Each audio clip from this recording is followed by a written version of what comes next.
Estimados, nuevo video para Solo Rock Uruguay de la mesa Rock Tonta. Como saben, como ya están viendo, este es uno de los videos, uno de los tres que estamos filmando fuera de lo que es nuestro ámbito habitual, que es la disquería Flaco Records, ahí en la galería de notariado.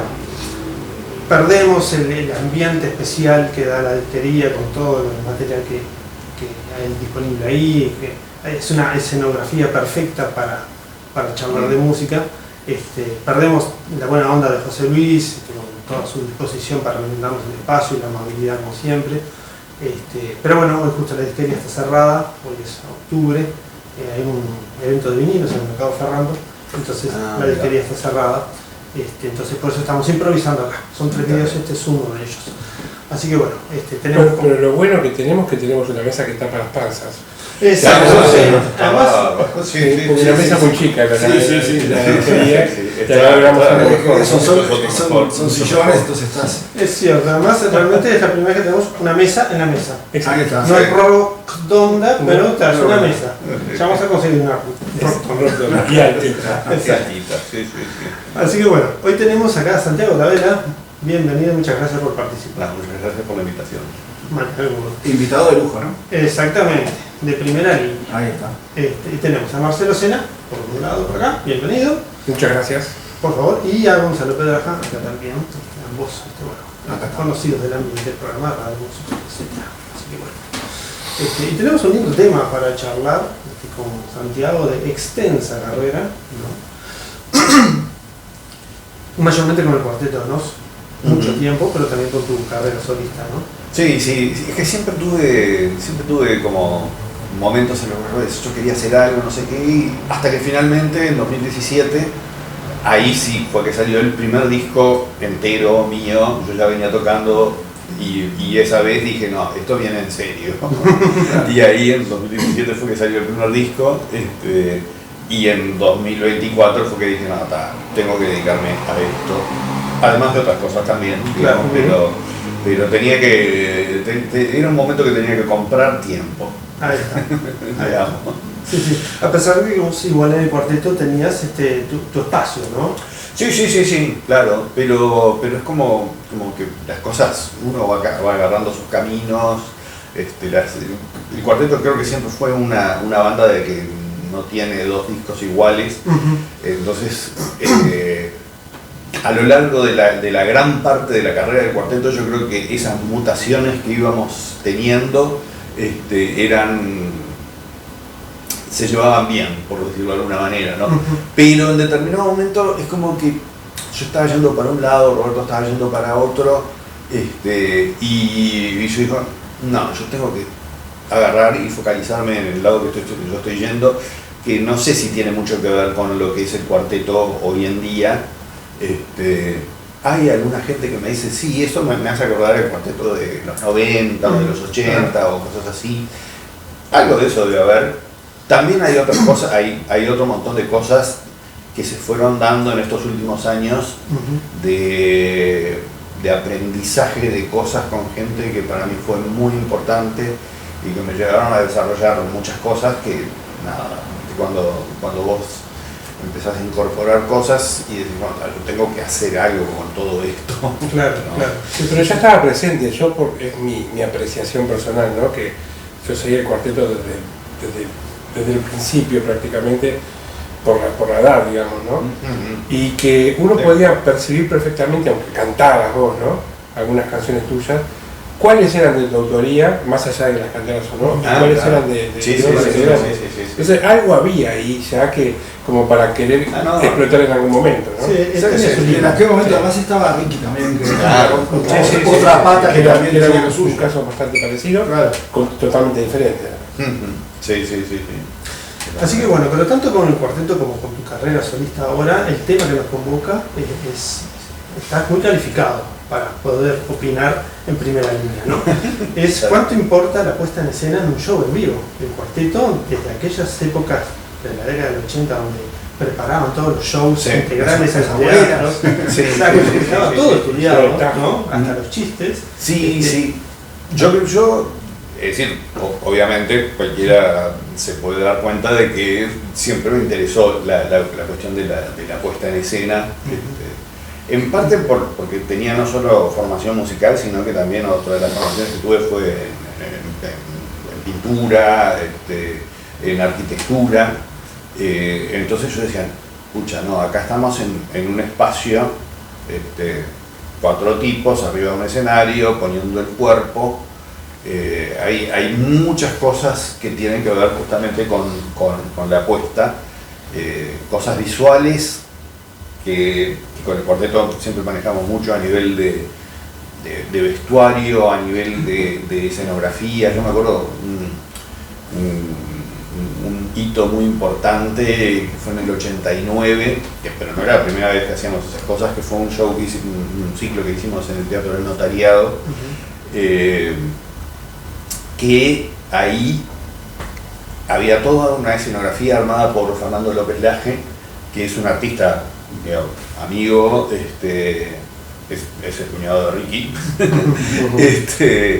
y que tenía un montón de ideas así muy dementes en cuanto a la cosa. Y por otro lado, había 3 cambios de vestuario, era una locura, y eso está guardado.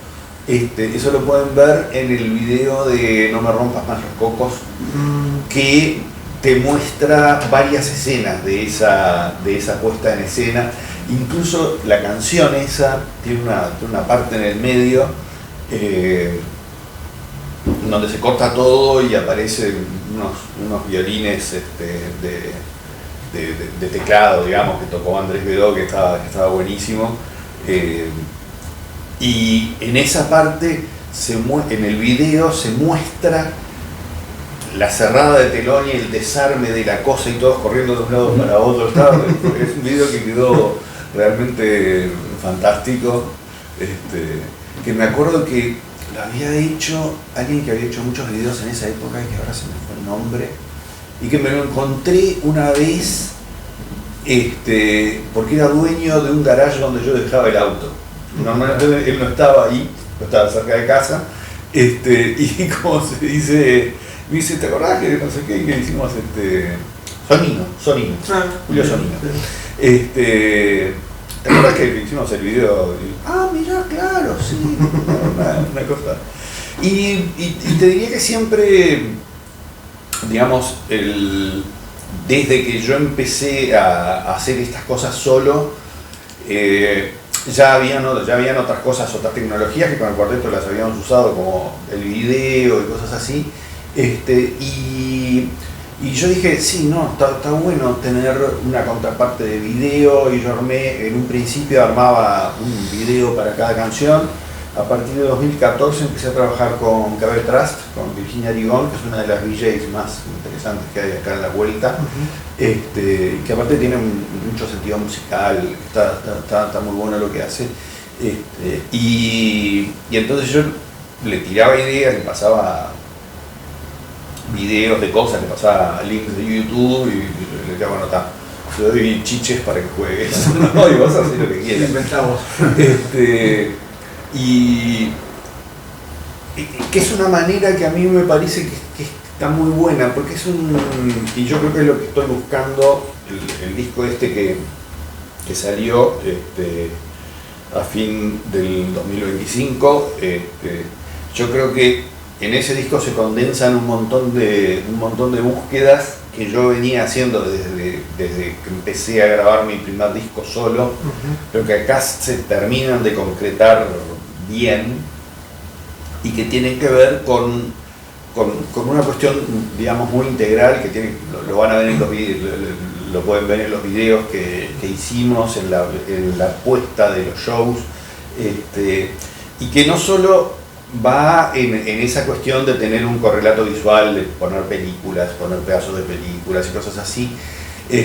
Yo, una cosa que me di cuenta es que también la banda, que somos 4 tipos, y a veces probablemente haya invitados,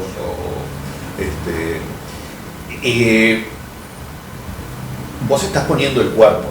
El cuerpo es algo visual, ¿no? Sí. Entonces ahí la actitud tuya en el escenario para mí es como muy importante. De repente hay gente que está en el escenario y quiere desaparecer, ¿no? Y puede no ser mala idea. Los bateristas queremos desaparecer siempre. Desaparecen detrás de los platos. Cuanto más atrás mejor. Cuanto más plato, mejor. Cuanto más plato haya. Sí. Una banqueta bajita así no importa. Sí. Pero no, justamente en este momento la banda está integrada por Miguel Romano en batería, Santiago Lorenzo en teclados y el Oso Ducha en bajo. Y un servidor, Otto Cavela, en voces, digamos. Y probablemente el año que viene, en algún momento, invitemos al productor de este disco, a Diego Azar, que es un guitarrista increíble, a que toquen alguno de los shows, porque tocó cosas en varias de las canciones. Igual las hemos tocado sin esas cosas y caminan igual. Y Alvarito Salas, que también tocó en muchas canciones, tocó tambores, y es como que terminó de redondear una cosa que tiene que ver con lo rítmico, que tiene que ver con lo negro de la música, y que es alguien de quien aprendí muchísimas cosas, ¿no? Yo empecé a juntarme con Diego y con Alvarito para charlar y para tocar, improvisar sin mucho fin de hacer discos ni nada por el estilo. Y la verdad que aprendí un montón de cosas, ¿no? Yo creo que los uruguayos tenemos músicas nuestras que de repente las escuchamos en discos y está bien, me parece que está bien, pero lo que aprendés personalmente con las personas que saben, yo creo que es ¿cómo te puedo decir? La manera más importante de aprender cosas, ¿no? Cuando vos un poco elegís a tus maestros o a tus colegas, ahí estás eligiendo gente que sabes de la que vas a aprender cosas, ¿no? Yo me acuerdo, yo siempre soy muy agradecido de los maestros que tuve, entre otras cosas porque fueron maestros que yo elegí, ¿no? Que vi lo que hacían. Yo lo primero que estudié, que me puse a estudiar, ya venía de talleres de expresión plástica, pero tenía 13 años y yo ya estoy grande para estos talleres para nenitos. Yo era un nenito, tenía 13 años. Me acuerdo que fui a buscar a mi hermano en la casa de una amiga y veo unas pinturas que me parten al medio, que me parecen impresionantes. Y entonces comento en casa, che, vi unas pinturas en la casa de la amiga de Adriana, no sé qué, que están buenísimas, que no sé cuánto. Y mi viejo, que había estudiado Bellas Artes, conocía al abuelo de la amiga de mi hermana, a Miguel Ángel Pareja, que había sido director de la Escuela de Bellas Artes, un tipo con una formación increíble, y que hacía unas pinturas que a mí me volaron la cabeza. Y me dice, espera, ¿dónde vives, Sandra? ¿En Bransen y Pablo de María? La casa tiene un balcón que está todo reconstruido, todo mal, porque claro, esos balconcitos que tienen, viste, las columnitas esas redondeaditas, ¿no? Había uno de los balcones que estaba hecho de material así nomás, porque le habían tirado una bomba, era la época, era el 73, 74, una cosa así, y claro, toda la Escuela de Bellas Artes, todo eso, pero eran, no sé, el viejo era un anarco de ley, y tal, bueno, el hijo estuvo preso mucho tiempo y le habían tirado una bomba en la casa. Y a raíz de eso, me dijeron, no, entonces el que hace eso es Pareja, no sé. Entonces yo fui a hablar con él y le dije, yo quiero estudiar pintura con usted. Me miró con cara de casas a niños. Y yo digo, no, pero sí, bueno, fui un par de veces ahí, medio a regañadientas, Y a la segunda me dice, che, mira, vamos a hacer esto. Yo voy a estar dando clases, porque vio que no se iba a poder vivir de mí, y le habían dicho de dar clases en una galería de arte. Andá, anotate ahí y entonces ahí venís a estudiar conmigo. Y ahí me anoté y después estudié un montón de años. Y después al tiempo fue que dije, bueno, pero me paso escuchando música todo el día, tengo que estudiar música. Empecé a estudiar un poquito de guitarra y ahí, por un amigo en común que tenía una banda en la cual tocaban Ricky y Roberto, yo le decía, no, vos tenés que llevarme a que yo toque en esa banda. Le decía. Persevera y triunfarás. Claro, y finalmente en una caen por casa, era esa época que caías en la casa de alguien sin avisar, ¿no? Sí, claro. Y estaba la puerta abierta y te mandabas como si nada. Claro, sí. Y bueno, debe ser acá porque hay música arriba. Debe ser acá donde digo música, la casa de amigos. Sí. Había un portero eléctrico, tocaron, no, Carlito, dale, Sumar, no sé qué. Y cuando no se ofendían con los sobrenombres, porque no sabías el nombre de repente, entonces decías, está, el apodo, nadie se ofendía, nadie no había problema. Bueno, y ahí empezamos, primero de una manera bastante autodidacta a hacer música, porque ese primer comienzo de estudiar música fue poco tiempo de guitarra, pero después pasó una cosa muy interesante, que fue que empezamos a escuchar cosas que no tenían que ver tanto con el rock, sino que tenían que ver con una música que se estaba dando, estoy hablando de fin de los 70s, principios de los 80s. En ese momento estaban surgiendo Los que iban cantando, Leo Maslía, había un montón de cosas, Jaime Ross, y nosotros éramos... Canciones para dormir la siesta. Claro, sí, y nosotros éramos muy fans, Ricky y yo éramos muy fans de Torchón, y yo en una le digo, che, ¿sabes que me lo crucé en un ómnibus? Y le dije, che, vos das clases. Y sí, no sé qué, anotate el teléfono y arreglamos, no sé qué, me anoté el teléfono. Y estuvimos yendo, me acuerdo, como durante un año, y fue también otro maestro elegido, ¿no? Porque era alguien que lo íbamos a ver en vivo, a los shows de Los que iban cantando, y decían, qué increíble, qué interesante la música que hacen todos, ¿no? Y especialmente la que hacía Luis, que nos parecía fantástica, nos parecía... Ahí te está quedando claro, porque en realidad el cuarteto no era de repente un grupo de rock puro, pero por otro lado, si vos lo tenías que meter en algún casillero, lo tenías que meter sí o sí en el casillero del rock. Pero además era distinto en el hecho, justamente lo que estábamos hablando, la puesta en escena no era común. Claro, sí. No era común. Ya en ese momento, yo me acuerdo que en ese momento cuando había una cuestión muy teatral, más allá de que de repente no había escenografías o cosas por el estilo, pero sí te usábamos muchas cosas en vivo, ¿no? Yo me acuerdo que había una canción que estaba hecha con un texto con un poema de Nicolás Guillén, y en esa época no existía Juan Luis Guerra, y en la canción hablaba de que, no sé, que al tipo lo habían dejado y que cuando no tuvo plata te corriste, cuando no tuve plata te corriste de bachata. Era una canción que había hecho yo. Y ahí cortábamos y decíamos, bachata, ¿qué es eso? No sé qué. Y agarrábamos un diccionario y empezamos a buscar y no encontrábamos la palabra. Y que creo que la palabra, es decir, obviamente lo que está diciendo te corriste de bachata, te corriste de fiesta, no sé. Sí, claro. Después resultó que la bachata es un ritmo específico, pero en el diccionario ese no estaba. Por más que los libros de Nicolás Guillén, creo que son de la primera mitad del siglo XX, una cosa así.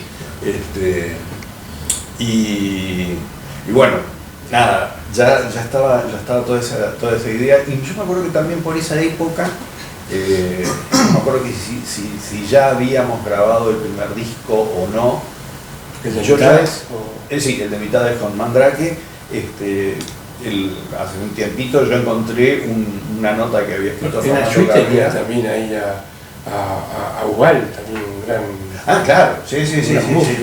No, y aparte, Corión fue un poco, es decir, Ayuí siempre se manejó como... Con calidad musical. Buscando cosas y también cuando veían que había algo nuevo, interesante, digamos, bueno, vamos a apostar a esto, ¿no? Yo me acuerdo que después que habíamos sacado el disco, no sé qué, Corión fue otro de los tipos con los que estudié, ¿no? Torchón después, al año y pico, dijo, bueno, ustedes ya tienen una personalidad definida, sigan profundizando, yo ya no tengo mucho más que enseñarles, y ahí nos dijo, nos habló de varias personas, de Corión Aronian, que es un tipo que formó a muchísima gente, tipo Fernando Cabrera, Jaime Ross, Leo María, Andrés Vedó, Diego Azar, que es el productor en este momento. Fue, claro, que es una generación, es como una generación más joven que yo, es como, él tiene 46, 47. No hace falta decir edad para no. Claro. La mayoría de la gente tiene menos edad que yo. Yo no. Y como se dice, pero no, fue muy bueno la banda esta que estoy teniendo ahora, él y el Santo Lorenzo, los dos hicieron talleres con Corión, entonces hay un montón de conceptos, de cosas que las tenemos. Son preguntas que ya nos hicimos y que todavía no les encontramos la respuesta, por supuesto, pero que ya sabemos un poco de qué estamos hablando, ¿no? Y la puesta en... Y sí, porque aparte es como, curiosamente, esta banda son todos muy personajes, ¿no? El Santo tocando teclados es fantástico porque la gente dice, porque él es como que está tocando y no sabes lo que va a hacer, ¿no? Es como que tiene un manejo del silencio, de repente tendría que seguir tocando y de repente no, toca algo y lo ves en su viaje, y siempre cae bien parado, es increíble. Interesante, Santiago, el tema de tus estudios a nivel artístico, que volcaste todo lo que pudiste al cuarteto siempre, como yo te decía hoy, se notaba siempre además. Pero claro, había otras cabezas que eran tus límites. Sí. Importante que este salto a dedicarte a lo que vos te picaba más, ¿cómo te hizo aprender más aún? Porque ahora no tenés, o se expandieron los límites para poder seguir. Eso me pareció muy interesante porque capaz que vos estabas un poco encapsulado, aunque viviendo muy bien y todo, no, con la gente que querías. Pero ahora tenés la posibilidad de despegar con el tema artístico. Sí. En todo sentido, yo creo que es como que estoy en una etapa en la cual puedo dedicarle muchísimo más tiempo, tanto a esta cuestión musical, todo el trabajo de este disco que salió en 2025, fue un trabajo muy, muy lindo de hacer. Se grabó básicamente en 3 sesiones de bases. Hay 5 canciones que se grabaron en 2024 y las otras 6 se grabaron en 2025, 4 y 2 en 2 sesiones, así. Y está buenísimo, también el disco es como muy, muy coherente dentro de su variedad y cada sesión de esas que hicimos fue muy interesante ver cómo cada vez necesitábamos menos saber cómo venían las canciones, ¿no? Recuerdo que la sesión en la que grabamos las 2 últimas canciones, que no son las 2 últimas canciones del disco, pero las 2 últimas canciones que grabamos, no hicimos como demo o cosas por el estilo. Es como que dijimos, bueno, esto mandamos por el grupo de WhatsApp, la parte, sin maqueta. Es medio que sin maqueta, esta parte viene así, con estos acordes, no sé qué, le mandamos, obviamente, eso lo manejamos más entre Diego, el Santo y yo, y le mandamos a Miguel y al Oso la idea de ritmo y la idea de qué acordes son, no sé qué, y vamos a verlo más en la cancha, ¿no? Como, y Miguel y Loso son dos sesionistas del carajo que saben meterse. Yo me acuerdo cuando lo llamé a Miguel para unirse a la banda, una de las cosas que me dico es: sí, me interesa, está bueno, sí, me gusta, y también me gusta si vos que tenés un estudio, si querés producir cosas y eso, y necesitas batero, a mí me encanta ser sesionista, y vos me llamás hoy a las 7 de la noche y decís: che, mañana vamos a grabar un disco, vamos a grabar unos temas de alguien, y me las pasás y yo mañana estoy ahí y lo grabo. Y yo dije: creo que te voy a avisar por lo menos con una semana de anticipación. Te voy a interrumpir un poquito para llevar el tema a lo que nos convoca, que es lo de la puesta en escena, ¿no? A ver, un poco para ustedes también, pero enfocando por lo que estás planteando. ¿Cómo tenés pensado esa puesta en escena de toda esa locura que tiene tu disco para trasladarla a la escena? ¿Qué grado de importancia tiene? ¿Qué porcentaje? Mira, yo una cosa que he venido descubriendo, como yo les comentaba de lo que trabajaba a nivel de lo que es luces, visuales, vestuario, que ahí en todo eso participan, como te había dicho acá detrás, lo que son las visuales, Victoria, mi hija, en lo que son las luces y el vestuario, y a veces ni siquiera está ahí y le digo: che, ¿qué me pongo para tal cosa? Ponete tal camisa y tal pantalón y no sé.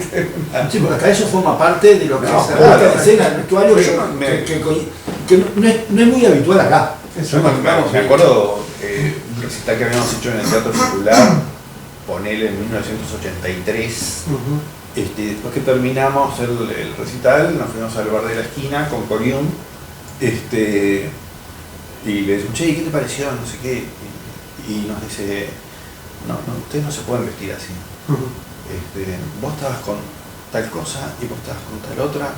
Están en cualquiera,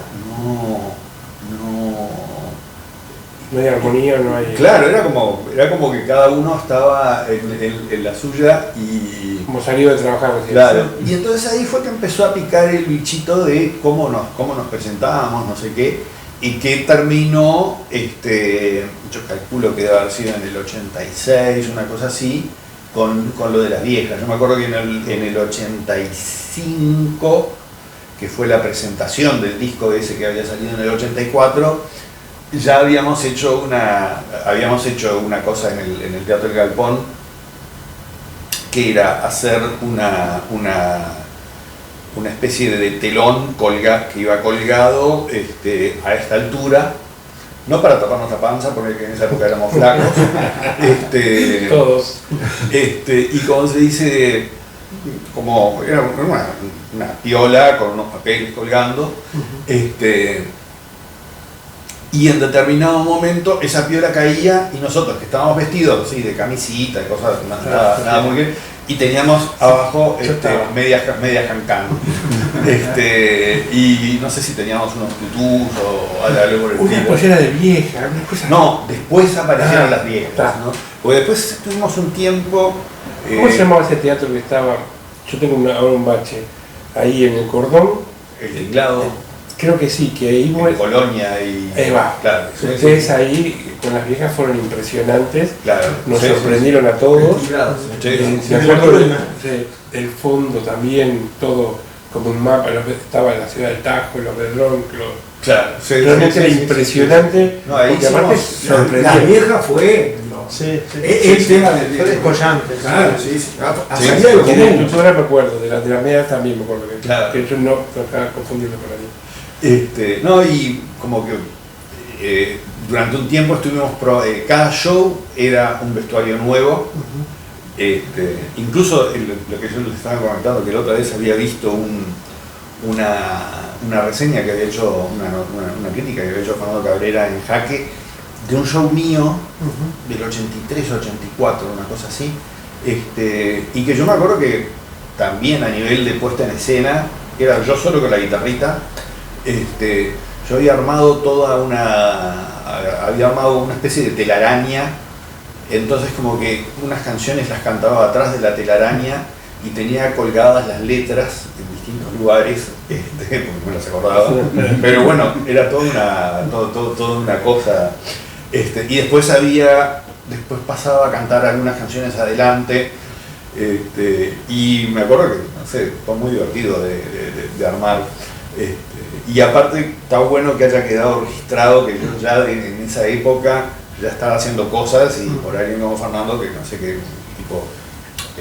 no sé, muy atento a lo que estaba pasando.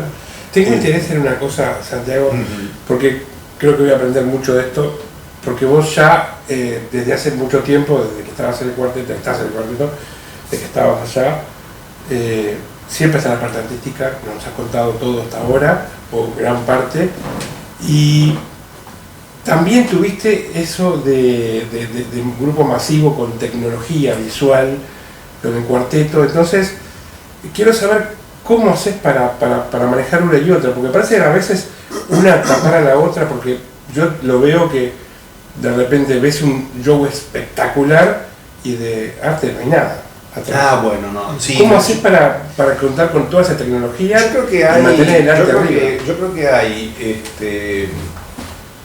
hay artistas que trabajan con gente y que tienen una cierta interacción con esa gente que trabaja con ellos, porque no podés hacer todo. Te hablo como, por ejemplo, yo qué sé, no sé, un buen ejemplo de eso era Cerati, que tenía una apuesta en los shows muy pensada, ¿no? Y después vos ves que hay otros artistas que compran hecho. Exacto. ¿No? Ahora ponele, se llevan las llamaradas, los saltos al escenario, los papelitos de colores, no sé qué, o sea, hay un montón de cosas que ahora hay que tenerlas, que no sé qué. Miguel Mateo estaba trepado, ¿verdad? Cuando era SAS en el 80 y pico, de los primeros que se veían por esta zona, ¿no? Sí.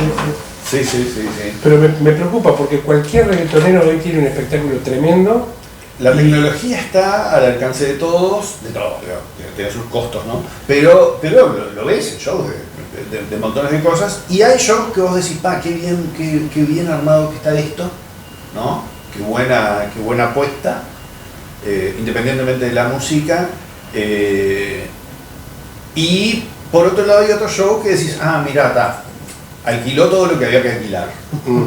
Compró, contrató técnicos que saben apretar el botoncito para que salga la llamarada, para que salga el humo, para que salgan los papelitos y cosas por el estilo, pero compraste hecho, ¿no? Yo creo que cuando vos tenés un equipo de gente con el cual estás trabajando y te siguen la cabeza, yo lo veo. Yo empecé a trabajar, por ejemplo, con KB Trust en 2014. Fue cuando el momento en que se armó, no, ya estaba armado un poquito de antes, lo de Otto Taveira y los embajadores del buen gusto. Porque previo a eso era Otto Taveira, en 2012, 2013, 2014, y en 2014 era Otto Taveira Trío, y en 2014 fue que entró un guitarrista amigo de Martín, que grabó en el primer disco, y dijimos, ahora no podemos decir más Otto Taveira Trío porque somos 4. Y ahí salió la idea de ponerle el nombre Los Embajadores de Buen Gusto, que no sabemos por qué, pero nos gustaba el nombre, era como una cosa de... Yo creo que porque en parte había juego con dos cosas, ¿no? Por un lado, habían citas muy de cuestiones, llamémosle, de buen gusto, cuestiones literarias, musicales o cosas así. Y por el otro lado también había un juego con el mal gusto, que bueno, ustedes me conocen, ¿no? Saben que juego en las dos canchas y me divierto mucho saltando de una cosa a la otra. Este disco que salió es un muy buen ejemplo de cómo poder ir desde de cosas cómo saltar de lo sublime a lo ridículo, por decirlo de alguna manera. De la mano de la mano mía, o de la mano de Borges, o de la mano de Rey Reisig, o de Rubén Darío, ¿no? Cómo jugar con esas cosas, y musicalmente también, cómo incorporar diferentes elementos musicales, desde cosas muy jugadas en cuanto al lenguaje musical, a de repente cosas que suenan que son bastante tradicionales, por decirlo de alguna manera, que pasás de una a la otra y que fluye todo muy bien, ¿no? Y la representación. Y la representación de eso, yo creo que una cosa que se fue consolidando y que tiene que ver con la apuesta de mi show, aparte de esa cuestión visual, de que bueno, hay una pantalla en donde están pasando cosas que están pensadas para las canciones, yo la iluminación de estas canciones. Siempre que encuentro algo interesante, le mando el link de YouTube a Carlos y le digo, che, mira esto, que bueno. Y me dice, bueno, anoto, va bajando las cosas y las va teniendo para usarlas. Pero también en lo que yo te decía de la puesta del cuerpo, que te hablaba por ejemplo del Santo o del Oso, de Miguel tocando, que son tipos que vos los ves arriba del escenario y tienen una presencia, ¿no? La batería normalmente no la ponemos al fondo, en general está en una punta. Sí, podrías vos. Y como se dice, y hay una cosa que se venía dando mientras yo todavía estaba en el cuarteto, que se empezó a hablar, ¿no? Que era una cuestión medio viral, que eran mis bailecitos, ¿no? Y bueno, y eso está muy presente. Cualquiera que me ve en vivo ve que hay una cuestión de baile, de dominio escénico, de conocimiento escénico, que es muy importante. Yo creo que en eso yo siempre fui de moverme, ¿no? Pero cuando yo estudié, bueno, otra de las maestras que tuve que fue muy importante fue Nelly Pacheco, profesora de canto, de mucha gente también, que una tipa que formó a gente muy importante, que yo empecé a estudiar con ella a los 20 y pico, fui un año, después pasó un tiempito, fui otro año, y después a los 50 y pico estuve como 4 años yendo. Me la encontré un día por la calle y me acuerdo que le digo, ¿cómo andás, Nelly? No sé, todo bien, nos quedamos hablando un rato y digo, ¿sabes qué? Yo tengo que volver a estudiar contigo. Y curiosamente, de ahí no salió solo un posgrado, digamos, en cuestiones vocales, sino que también salió una cuestión de dominio escénico, porque claro, un cantante de ópera o un cantante experimentado, ¿no? Sabe lo que es un escenario y sabe transmitírtelo si es un buen docente, y Nelly siempre fue una tipa fantástica como docente, que es más, ella dejó de cantar porque en determinado momento, me acuerdo que ella me dice, no, yo cuando me vine a Uruguay en los 80, se había ido exiliada, yo volví, estaba cantando en óperas, en teatros europeos y cosas así, y dice, me cansé de cantar, porque ella la descubrieron, digamos, con ser 15, 16 años, pero qué bien que canta esta, vení para acá, vas a cantar acá, allá, no sé qué, y empezó con una carrera impresionante. Y cuando vino para Uruguay en esa época, sabía que no iba a poder cantar, podía entrar, pero no iba a cantar en el Sodre o en ningún lado, Y dice, claro, pero yo cuando era chica yo lo que quería era ser maestra. Entonces dije, bueno, me vuelvo a Uruguay y voy a dar clases de canto. Y fue una gran cosa para todos los que la tuvimos de maestra. Y digamos, y no solo era la cuestión de la técnica vocal, es decir, quizás te diría que la cuestión técnica, hay gente que te dice, no, yo quiero que a mí me enseñen la técnica, porque con eso ya está, yo con eso hago lo que quiero. Eso es una engañapichanga. Vos lo que tenés que aprender es un arte, ¿no? Y cuando aprendés ese arte es que obtenés la técnica, ¿no? No es aprender a afinar y entonces ahí, no tenés que sentir qué es lo que tenés para hacer, para dar, digamos, de una manera, y ahí vas a afinar. Es una cuestión de orden de carreta y bueyes, ¿no? Me parece que a mí me pasó eso. Y también me pasó eso con respecto a lo que es la escena, un montón de cosas de cómo entrar en la escena, cómo moverse en el escenario, cómo hacer rendir los movimientos, ¿no? Porque yo una cosa que siempre me pareció muy importante de eso es que yo decía, mirá todo lo que hablan de los bailecitos y son muy simples. Son una cosa muy, muy sencilla, es como... Fuera de lo común acá. Claro, sí, de repente acá hay gente que hace cosas, que corre, que no sé, lo que hago yo la verdad no me cansa, ¿no? Sin embargo, visualmente, a nivel comentarios y cosas por el estilo, yo veo que funciona, ¿no? Y es una parte muy importante de la puesta en escena, es decir, cómo pones el cuerpo, ¿no? Claro. Como, sí, sin duda, ¿no? Como que uno piensa que los músicos no son parte de la puesta en escena, no, sí son. Claro, y es donde está puesta la atención, aparte de está bien, ¿no? Un poco para ir cerrando el tema, me quería preguntar a ustedes dos, después contigo, ¿cómo recepcionan como público ese cuidado, esa puesta en escena que está haciendo la banda que acompaña la música, ¿no? O sea, ¿cuán importante es para el público?